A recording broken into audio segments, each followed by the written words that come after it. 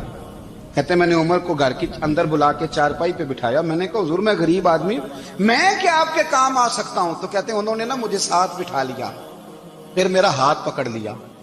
کہنے لگے تو عمر کو جانتا ہے؟ عمر جھوٹ نہیں بولتا. تو جانتا ہے؟ عمر وعدوں کا پکا ہے. کہا حضور جانتا ہوں. کہا میں اس وقت آیا ہوں جب دیکھ بھی کوئی نہیں رہا. حضرت حذیفہ بن یمان کہتے ہیں پریشان ہو گیا, حضور پہلیاں نہ بجھوائے, مہربانی کر بتائیں کدھر آئے ہیں. حضرت عمر فاروق فرمانے لگے 62 سال کا ہو گیا ہوں, 63 میں چل رہا ہے, داڑھی سفید ہو گئی ہے, ال پک گیا, اٹھ فریدا ستیا, داڑھی آ گئی پور, اگا نیڑے آ گئی, پیچھا رہ گیا دور. اب قبر اشر کا معاملہ صاف نظر آنے لگا ہے. کہا حضور مجھ سے کیا چاہتے ہیں؟ حضرت عمر رو پڑے. کہنے لگے آج میں عشاء کے بعد نکلا ہوں تو نبی پاک کے صحابہ مجھے نیک کہہ رہے تھے. پھر میں نے بچوں کی ماں سے اور بچوں سے بھی پوچھا ہے, وہ بھی مجھ سے راضی ہیں. پر حذیفہ تیرے ساتھ نبی پاک راز کی باتیں کرتے تھے, سچ بتا کہیں عمر کا نام منافقوں میں شامل تو نہیں؟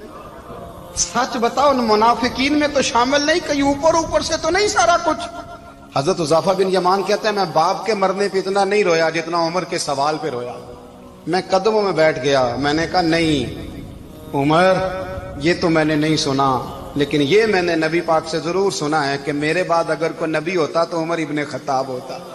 یہ میں نے اپنے کانوں سے سنا ہے کہ عمر جس گلی سے گزرے شیطان رستہ بدل جاتا ہے. یہ میں نے اپنے کانوں سے سنا ہے کہ 950 سال حضرت جبریل جناب عمر کی شان بیان کرے تو پھر بھی بیان نہیں ہو سکتا. یہ میں نے ضرور سنا. دوستو ساری زندگی حضرت عمر نے اگر دوسروں کا محاسبہ کیا تو اپنا اور اپنے بچوں کا بھی کڑا خیال رکھا, اپنی ذات پر بڑی توجہ دی. جو لوگ اپنا بھول جاتے نا, ہمیں اپنی صحت کا بڑا خیال ہے لیکن اپنی روحانی زندگی کا کوئی خیال نہیں ہے, قلبی زندگی کا کوئی تصور نہیں ہے. آپ یقین کریں موٹا آدمی کمزور ہونے کے لیے جدوجہد کر رہا ہے, کمزور طاقتور ہونے کے لیے, لیکن جس کو کتنے دن بیت گئے اللہ رسول کی یاد میں رویا ہی نہیں, کتنے دن بیت گئے نہ سننے کو دل ہی نہیں چاہا, جسے مہینوں بیت گئے اور قرآن پاک کی طرف نظر ہی نہیں گئی, وہ فکر مند ہی نہیں. زندگی زندہ دلی کا نام ہے, مردہ دل کیا خاک جیا کرتے ہیں. بھائی حضرت عمر کی زندگی دور حاضر میں ہمیں یہ سبق دیتی ہے کہ کڑی نگرانی رکھو اپنے پودوں کی, کڑا خیال رکھو اپنے ذاتی باغ کا, اور یہ جو تمہارے دل کی دنیا ہے یہ تمہاری روح کی زندگی ہے, اس کا محاسبہ کرتے رہو. نبی کریم علیہ السلام نے فرمایا اپنا حساب خود کر لو قبل اس کے کہ تمہارا حساب کیا جائے. اپنا حساب بولیے, اپنا حساب. ہم ساری دنیا کا حساب کرتے پھرتے ہیں, کوئی کہاں سے کماتا ہے کہاں کھاتا ہے, پر اپنا حساب حضور نے فرمایا حساب کر لو قبل اس سے کہ تمہارا حساب